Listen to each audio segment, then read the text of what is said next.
Hi everyone, it's Bev here, your mental health coach, providing tips, tools, techniques and advice helping you to stay mentally strong in these difficult times and beyond.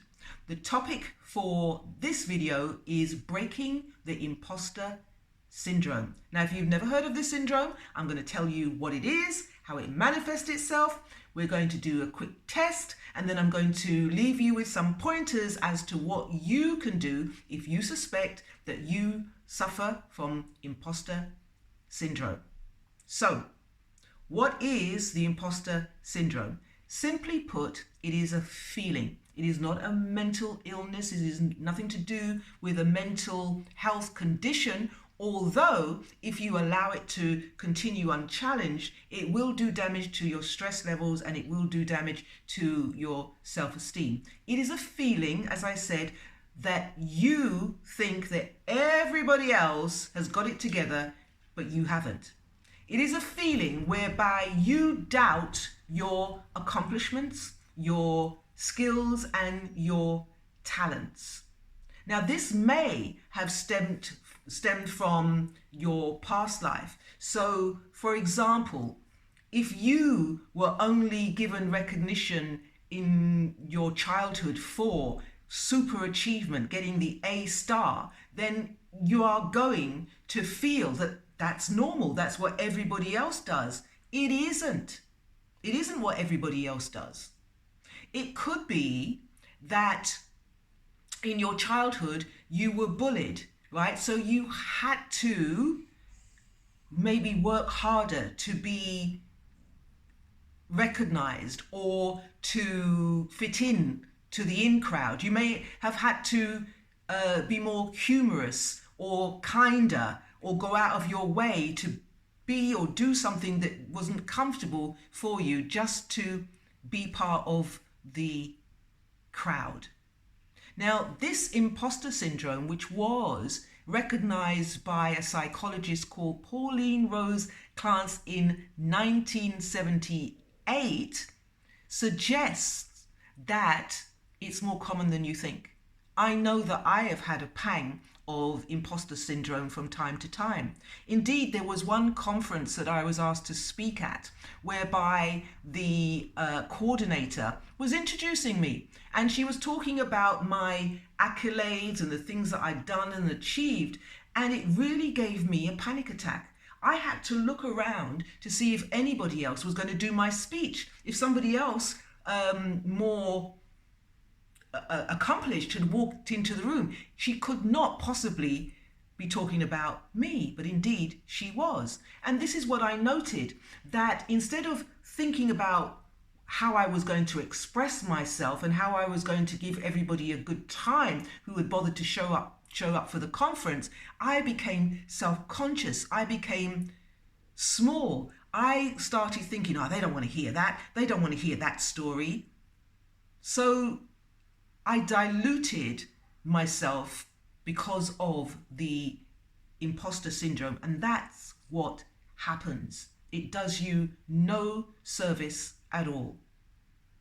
So let's take a test. Now, as Rose Clance said, that it is more common than you think. See if you can identify with these 7 pointers that I'm going to make. Are you ready? Okay. Number 1, people that suffer from imposter syndrome feel that they don't deserve their successes. Whatever it is, they think that they just got it, whatever they got, by chance. Maybe they were lucky. Maybe they were in the right place at the right time. Maybe they were just being jammy, as people say in the UK. 2, they don't think that they're very good at anything. They don't think they're up for very much because, as I said before, because they have overachieved most of their lives, they think that's what people do. The danger is measuring yourself against other people. That's what the imposter syndrome can do. Oh, that person said something really smart there. Oh, that person was really cute, very funny, very clever. And you then dismiss all of your experiences because of your imposter syndrome attack. 3, people that suffer with the imposter syndrome fear that they are going to be found out. At any moment, someone's going to say, that person over there is an imposter. They are a fraud. They don't know what they're talking about. It's not going to happen. 4, people that suffer from imposter syndrome are super embarrassed, coy about their achievements. They hate it when they are the center of attention, even though at some point or in some way they love being the center of attention. So it plays tricks with their mind.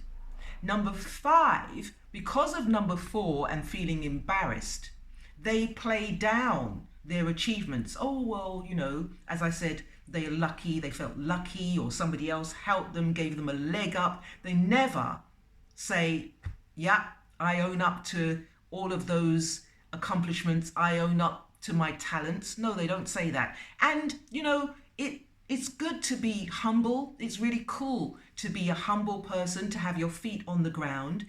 But the imposter syndrome will stop you from enjoying your successes because you're full riddled with self-doubt.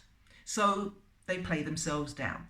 Number 6, because they play themselves down, because they're embarrassed, because they don't feel that they have a right to be there, because they don't feel that they're very good, because that they feel that they will be found out, they take on extra work. I'll do it. I'll get that report to you by 9 o'clock tomorrow morning. They will do everything to overcompensate for what is going on in their mind. Number 7 is that imposter syndrome people don't go for what they should go for. They don't go for the jobs. Even though they could walk the job, they tick every box in a new job, in a new project, but they talk themselves out of it by saying to them, somebody else is better suited to this job. So, as I said to you before, this is not a mental illness. However, it can do damage to your opportunities, to the way that you express yourself, and eventually to your self-esteem. So what to do? What can you do if you fear that you are suffering from the imposter syndrome? Well, there's an old saying. It was coined in 1555, and it says, tell the truth and shame the devil. You may have heard of this, right? Because the devil does not like truths, and the devil is the biggest imposter that there is. So, tell the truth, shame the devil. How do you do that? The first thing is to acknowledge that you may have a little bit of imposter syndrome going on. Acknowledge it. What is it doing for you? How is it serving you? How is it serving you to be eaten up by self-doubt and thinking that everybody else has got it together or better than you? That everybody is funnier, smarter, wittier, spontaneous, whatever your thing is, than you. That is not the case. So acknowledge it, that you do have this pang. And then how you get out of it, out of this feeling, is to give yourself positive feedback. Positive feedback. Get a file, keep a file, and anything that anybody says to you about what you do, what you say, what you've achieved, write it down. Fact over feelings. Fact over feelings. And when you're having a pang of the imposter syndrome, sit down and read all of those things that people have said to you. Number 3, if someone acknowledges you for your achievements, for your gifts, for your talents, acknowledge them. Do them the honors of acknowledge them by saying, thank you. That's it. No, do not say, oh, well, it was only, was nothing, giving excuses, making them feel bad for recognizing you. No, thank you. That is all that needs to be said. The last one I want to leave you with is this. If you suppose that people are smarter, more intelligent, and have the right to be in the position that they're in, then give them the right to acknowledge you. You can't say somebody is smart and they're better than you, but then they're not smart because they're acknowledging you. Which is it? Allow smart people to be smart. I hope that makes sense. I'll leave it there. Have a great day. Stay sane, stay safe. Until next time.